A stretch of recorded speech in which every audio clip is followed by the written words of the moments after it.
Salut à tous, on se retrouve vidéo concernant le PSG. On va voir un petit peu les dernières informations qui sont sorties parce que quand même, on va pas se cacher, quand même beaucoup de mouvements.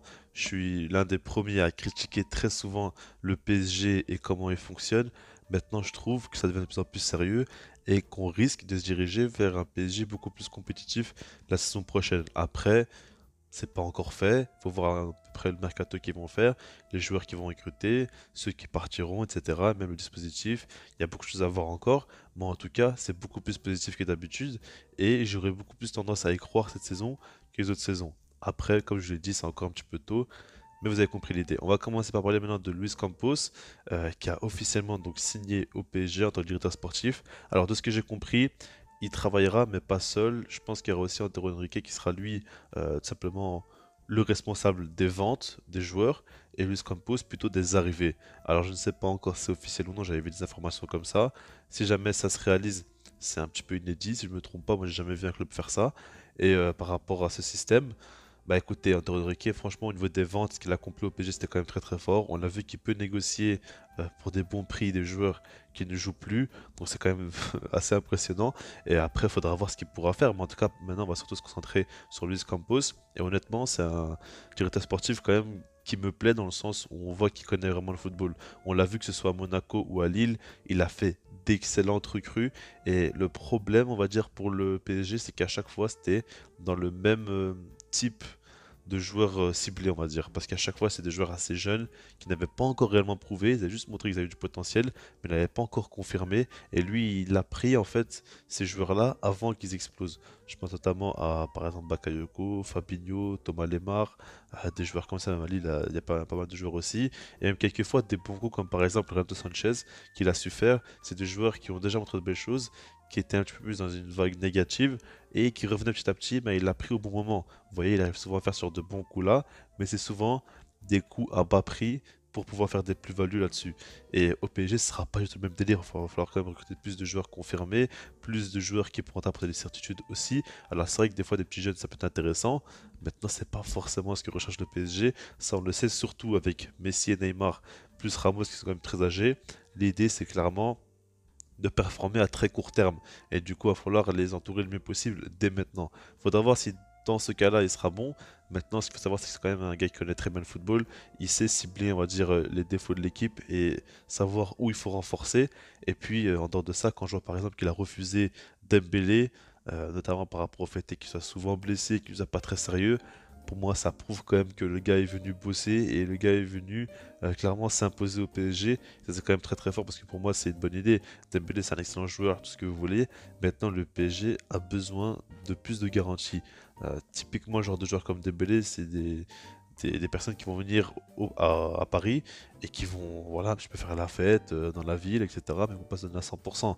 Et c'est trop risqué. Il faut des gars quand même beaucoup plus sérieux. Et là-dessus, je le comprends bien. Maintenant, on va passer au cas Zinedine Zidane, qui lui devrait arriver. Alors, contrairement à Luis Campos, c'est pas officiel. Maintenant, ça commence de plus en plus à se préciser. C'est assez fou. Alors, Daniel Riolo a clairement annoncé que Zidane va arriver. Ce qu'il faut savoir, c'est qu'il avait annoncé quand même plusieurs choses, comme notamment le fait que Messi va signer au PSG ou que Mbappé va prolonger.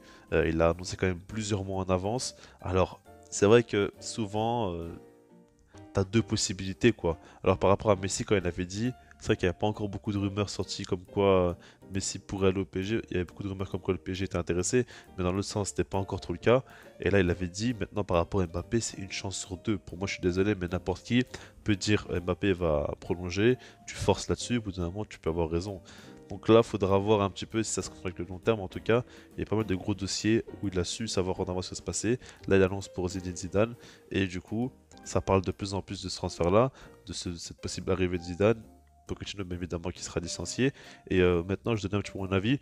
En fait, il faut voir le cas point de vue PSG et point de vue Zidane. Là, c'est un peu complexe parce que je trouve que si vous regardez côté PSG, en fait, je pense que tu peux pas faire mieux que Zidane à court terme. Je pense que le gars il va arriver et le vestiaire, on sait très bien comment il est à Paris. Messi, Neymar, Mbappé, Ramos, etc. Il y a beaucoup de stars.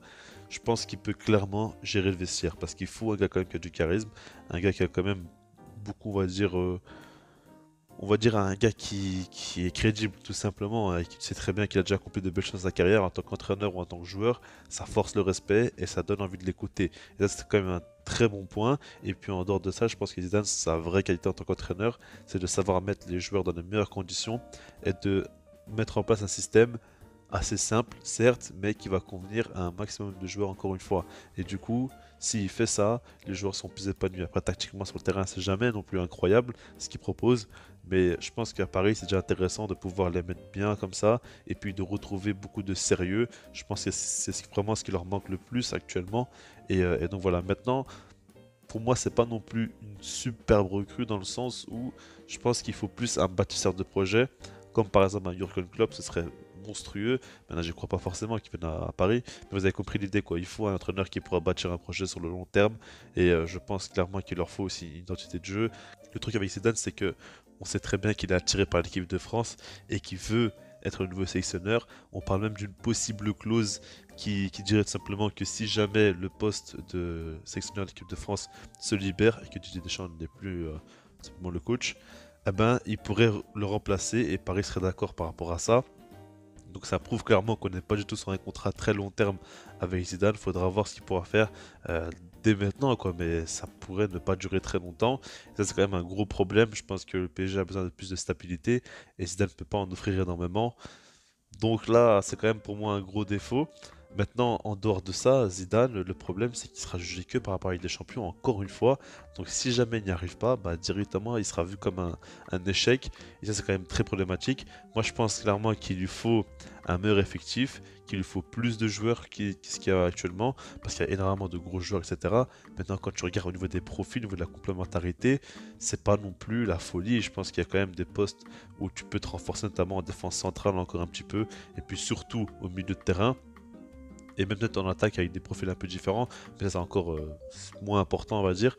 Mais du coup voilà, je pense qu'il va falloir quand même renforcer l'effectif, il va falloir beaucoup mettre la main à la poche pour qu'il fasse quelque chose. Zidane, moi j'ai quand même des doutes, je vous cache pas, je trouve que en fait au Real Madrid il a une atmosphère parfaite pour lui, pour performer, pour mettre son jeu en place, il connaissait très bien l'environnement, etc. Là le problème c'est que maintenant il va arriver à Paris, il sera détesté du côté de Marseille, et son image va aussi beaucoup empiéter, parce que Zidane c'est un joueur, ou c'est une personne, que tu sois barcelonais, parisien, marseillais, tu respectes quand même le monsieur et tu te dis quand même que c'est une légende du football, que ce soit limite en tant que coach ou en tant qu'entraîneur. Maintenant, le problème, c'est que là, il va détruire son image, très clairement.